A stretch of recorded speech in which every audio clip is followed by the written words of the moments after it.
ਹਾਂਜੀ ਸਤਿ ਸ਼੍ਰੀ ਅਕਾਲ ਦੋਸਤੋ, ਤੁਹਾਡਾ ਸਵਾਗਤ ਹੈ ਜੀ ਸਾਡੇ YouTube channel Harike job alert ਤੇ।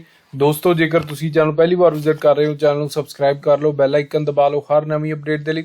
ਦੋਸਤੋ SSSB ਵੱਲੋਂ 3-4 ਅਪਡੇਟਸ ਨਿਕਲ ਕੇ ਆਈਆਂ ਨੇ, ਸਾਰੀਆਂ ਅਪਡੇਟਸ ਤੁਹਾਡੇ ਨਾਲ ਸ਼ੇਅਰ ਕਰਨ ਲੱਗੇ ਹਾਂ। ਸਭ ਤੋਂ ਪਹਿਲਾਂ ਦੱਸ ਦਵਾਂ ਕਿ SSSB ਇਸ਼ਤਿਹਾਰ ਨੰਬਰ 17/21 ਕਲਰਕ ਦਾ ਜਿਹੜਾ ਟਾਈਪਿੰਗ ਟੈਸਟ ਹੋਇਆ ਸੀ ਉਹਦਾ ਰਿਜ਼ਲਟ ਆ ਚੁੱਕਿਆ। ਠੀਕ ਹੈ, ਰਿਜ਼ਲਟ ਵੈਬਸਾਈਟ ਤੇ ਪੈ ਚੁੱਕਿਆ ਤੇ ਇਹਦੇ ਵਿੱਚ ਦੋਸਤੋ ਟੋਟਲ 2956 ਕੈਂਡੀਡੇਟ ਜਿਹੜੇ ਕਹਿ ਸਕਦੇ ਹੋ ਤੁਸੀਂ ਸ਼ਾਰਟਲਿਸਟ ਕੀਤੇ ਸੀ ਇਹਨਾਂ ਨੇ। ਠੀਕ ਹੈ, ਤੇ ਅਪੀਅਰ ਹੋਏ ਤਾਂ ਨਹੀਂ ਕਹਿ ਸਕਦੇ ਕਿਉਂਕਿ ਇਹਦੇ ਚੋਂ ਐਬਸੈਂਟ ਕਾਫੀ ਸੀਗੇ। 2956 ਜਿਹੜੇ ਸ਼ਾਰਟਲਿਸਟ ਕੀਤੇ ਸੀ ਟਾਈਪਿੰਗ ਟੈਸਟ 3 ਦੇ ਲਈ। 1604 ਕੈਂਡੀਡੇਟ ਐਬਸੈਂਟ ਰਹੇ ਆ, 575 ਕੈਂਡੀਡੇਟ ਨਾਟ ਕੁਆਲੀਫਾਈਡ ਹੈ ਤੇ 777 ਕੈਂਡੀਡੇਟਸ ਨੇ ਸਿਰਫ ਕੁਆਲੀਫਾਈ ਕੀਤਾ ਜੀ ਟੈਸਟ। ਠੀਕ ਹੈ ਜੀ, ਤੇ ਕੁਆਲੀਫਾਈਡ ਕੈਂਡੀਡੇਟਸ ਦੀ ਹੁਣ ਜਿਹੜੀ ਅੱਗੇ ਕਾਉਂਸਲਿੰਗ ਹੋਣੀ ਆ ਇਹਦੇ ਸੰਬੰਧੀ ਵੀ ਅਪਡੇਟ ਆ ਚੁੱਕੀ ਆ ਤੇ ਕਾਉਂਸਲਿੰਗ ਜਿਹੜੀ ਰੱਖੀ ਗਈ ਆ ਉਹ 21 ਤੇ 22 ਦਸੰਬਰ ਦੀ ਰੱਖੀ ਗਈ ਆ। ਤੁਸੀਂ ਦੇਖ ਸਕਦੇ ਹੋ ਬੜਾ ਫਟਾਫਟ ਜਿਹੜਾ ਕੰਮ ਹੋ ਰਿਹਾ। ਠੀਕ ਆ, 2 ਦਿਨ ਟਾਈਪਿੰਗ ਟੈਸਟ ਹੋਇਆ ਸੀ, ਟਾਈਪਿੰਗ ਟੈਸਟ ਤੋਂ ਬਾਅਦ 3rd ਡੇ ਜਿਹੜਾ ਰਿਜ਼ਲਟ ਆ ਗਿਆ।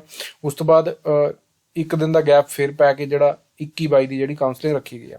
ਤੇ ਜਿਹੜਾ ਸ਼ਡਿਊਲ ਆ ਕਾਉਂਸਲਿੰਗ ਦਾ ਉਹ 20 ਤਰੀਕ ਨੂੰ ਡਿਟੇਲਡ ਸ਼ਡਿਊਲ ਜਿਹੜਾ ਪੈ ਜਾਣਾ ਵੈਬਸਾਈਟ ਦੇ ਉੱਤੇ, ਯਾਨੀ ਕਿ ਕੱਲ ਪੈ ਜਾਣਾ। ਠੀਕ ਹੈ, ਤਾਂ ਉਹਦੇ ਵਿੱਚ ਜਿਹੜੀਆਂ ਵੀ ਹਦਾਇਤਾਂ ਹੋਣਗੀਆਂ ਉਹਨਾਂ ਦਾ ਤੁਸੀਂ ਪਾਲਣਾ ਕਰਨੀ ਹੈ, ਜਿਹੜੇ ਵੀ ਡਾਕੂਮੈਂਟਸ ਹੋਣਗੇ ਉਹ ਨਾਲ ਲੈ ਕੇ ਜਾਣੇ ਆ।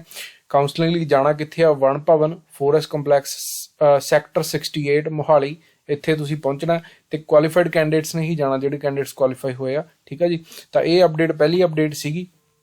ਦੂਜੀ ਅਪਡੇਟ ਜਿਹੜੀ ਆਈ ਹੈ ਉਹ ਡੇਅਰੀ ਡਿਵੈਲਪਮੈਂਟ ਨੂੰ ਲੈ ਕੇ ਆਈ ਹੈ। 15/21 ਇਸ਼ਤਿਹਾਰ ਸੀਗਾ ਡੇਅਰੀ ਵਿਕਾਸ inspector, dairy development inspector grade 2 ਦੀਆਂ 37 ਅਸਾਮੀਆਂ ਸੀ। ਇਹਦੇ ਵਿੱਚ 16/12/22 ਨੂੰ ਜਿਹੜੀ ਦੀ ਕਾਉਂਸਲਿੰਗ ਹੋ ਗਈ ਸੀ ਤੇ ਉਹਦੇ ਵਿੱਚ ਜਿਹੜੇ ਗੈਰ ਹਾਜ਼ਰ ਉਮੀਦਵਾਰ ਨੇ ਉਹਨਾਂ ਨੂੰ ਕਾਉਂਸਲਿੰਗ ਲਈ ਬੁਲਾਇਆ ਜਾ ਰਿਹਾ। ਠੀਕ ਹੈ ਜੀ, ਉਹਨਾਂ ਨੂੰ ਇੱਕ ਮੌਕਾ ਹੋਰ ਦਿੱਤਾ ਜਾ ਰਿਹਾ ਤੇ ਉਹਨਾਂ ਨੇ ਪਹੁੰਚਣਾ ਜੀ। ਸ਼ਡਿਊਲ ਦਿੱਤਾ ਹੋਇਆ, ਕਾਉਂਸਲਿੰਗ ਦੀ ਮਿਤੀ, ਸਮਾਂ, ਮਾਰਕਸ ਸਾਰਾ ਕੁਝ ਦਿੱਤਾ ਹੋਇਆ। ਠੀਕ ਹੈ ਜੀ, ਤੇ ਕੱਟ ਆਫ ਤੁਸੀਂ ਦੇਖ ਸਕਦੇ ਹੋ ਚੋਣ ਵਿਧੀ ਅਨੁਸਾਰ ਕਾਉਂਸਲਿੰਗ ਲਈ ਬੁਲਾਏ ਜਾਣ ਬਾਰੇ ਉਮੀਦਵਾਰਾਂ ਦੀ ਕੱਟ ਆਫ। ਠੀਕ ਹੈ ਜੀ, ਕੱਟ ਆਫ ਕਿੱਥੇ ਤੱਕ ਚਲੀ ਗਈ ਆ ਤੁਸੀਂ ਸਕਰੀਨ ਤੇ ਤੁਹਾਡੇ ਸਾਹਮਣੇ ਹੀ ਆ। ਠੀਕ ਹੈ ਜੀ, ਤਾਂ ਇਹਨਾਂ ਨੂੰ ਬੁਲਾਇਆ 22/12/2022 ਨੂੰ ਸਵੇਰੇ 10 ਵਜੇ ਇਹਨਾਂ ਨੇ ਪਹੁੰਚਣਾ ਤੇ ਹਦਾਇਤਾਂ ਇਹਦੀਆਂ ਜੋ ਵੀ ਅਨੈਕਸਚਰ ਵਗੈਰਾ ਸੀ ਉਹ ਪਹਿਲਾਂ ਦੇ ਅਕੋਰਡਿੰਗ ਹੀ ਹੈ। ਠੀਕ ਹੈ ਜੀ, ਅਨੈਕਸਚਰ ਵਗੈਰਾ ਇਹਦੇ ਨਾਲ ਦਿੱਤੇ ਹੋਏ ਆ। ਜਿਹੜੇ ਵੀ ਐਬਸੈਂਟ ਕੈਂਡੀਡੇਟਸ ਆ ਉਹਨਾਂ ਨੇ ਪਹੁੰਚ ਜਾਣਾ ਜਿਵੇਂ ਵੀ ਇਹਦਾ ਜੋ ਵੀ ਸ਼ਡਿਊਲ ਦਿੱਤਾ ਹੋਇਆ। ਠੀਕ ਹੈ ਜੀ, ਉਸ ਤੋਂ ਬਾਅਦ ਜਿਹੜੀ ਨਵੀਂ ਅਪਡੇਟ ਇੱਕ ਹੋਰ ਨਿਕਲ ਕੇ ਆ ਰਹੀ ਹੈ, ਸੁਣਨ ਦੇ ਵਿੱਚ ਆ ਰਹੀ ਹੈ, ਉਹ ਇਹ ਆ ਕਿ ਫੋਰੈਸਟ ਗਾਰਡ ਦਾ ਵੀ ਜਲਦ ਹੀ ਰਿਜ਼ਲਟ ਜਿਹੜਾ ਆਉਣ ਵਾਲਾ, ਜਲਦ ਹੀ ਰਿਜ਼ਲਟ SSSB ਦੀ ਸਾਈਟ ਤੇ ਪੈ ਜਾਣਾ। ਤੇ ਇੱਕ ਹੋਰ ਨਵੀਂ ਭਰਤੀ ਆ ਚੁੱਕੀ ਹੈ, ਇਸ਼ਤਿਹਾਰ ਨੰਬਰ 18/2022, ਜਿਹਦੇ ਵਿੱਚ 227 ਪੋਸਟਾਂ ਆਈਆਂ ਨੇ, ਵੱਖਰੀਆਂ ਪੋਸਟਾਂ ਨੇ, ਵੇਰੀਅਸ ਡਿਪਾਰਟਮੈਂਟਸ ਦੇ ਵਿੱਚ ਨੇ। ਤਾਂ ਉਹਨਾਂ ਦੇ ਬਾਰੇ ਵੀ ਮੈਂ ਇੱਕ ਡਿਟੇਲ ਵੀਡੀਓ ਲੈ ਕੇ ਆ ਰਿਹਾ ਇਸ ਵੀਡੀਓ ਤੋਂ ਬਾਅਦ, ਤੇ ਉਹ ਵੀ ਤੁਸੀਂ ਦੇਖਦੇ ਰਹਿਣਾ। ਤੇ ਅਪਲਾਈ ਇਹਨਾਂ ਪੋਸਟਾਂ ਨੂੰ ਤੁਸੀਂ ਕਰ ਸਕਦੇ ਹੋ। ਠੀਕ ਹੈ, ਲਾਸਟ ਡੇਟ 30 ਦਸੰਬਰ 2022 ਇਹਨਾਂ ਨੇ ਦਿੱਤੀ ਹੈ।